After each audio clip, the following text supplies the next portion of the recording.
Alright, if y'all watched any of the Sherwood Pictures movies, you know how they have like the whole movie, and then in the extras they have like this fireproof in 30 seconds or courageous in 30 seconds. Well, this is going to be, were they there in 30 seconds? You ready? Alright, go. Acts doesn't mention the temple destruction in 70 AD, so it was probably written before then. Doesn't mention the deaths of James, Paul, or Peter. James died in 62 AD, so most likely Acts would have been written in 61 AD or before. Alright, Luke. Paul quotes Luke in 1 Timothy 5:18.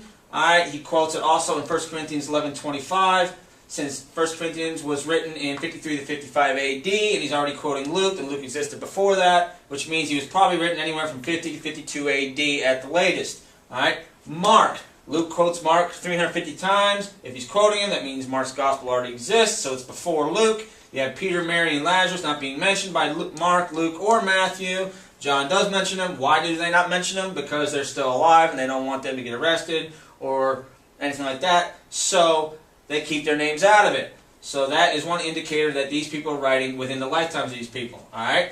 We also find out that the book of Romans is written in 50 AD, and it's teaching the same thing about Jesus that the Gospels are. So you can't say, well, the Gospel was written later, and that's why you have all this stuff about Jesus being the Son of God. No. Jesus being taught as the Son of God from very early on. Alright? You also find out that Papias over here, the early church father, says Mark was a companion of Peter. He also says that Matthew was written by the disciple Matthew and it was written in Hebrew. So you have early church testimony that these books were written by the people that we say they were written by. Alright?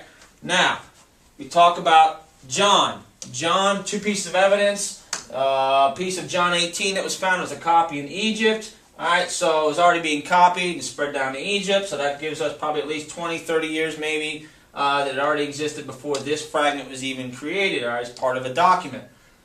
Church Fathers. Polycarp was a disciple of John.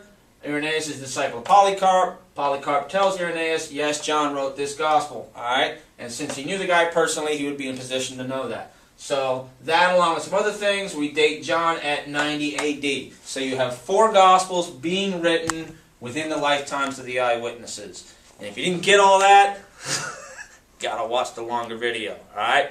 See you next week.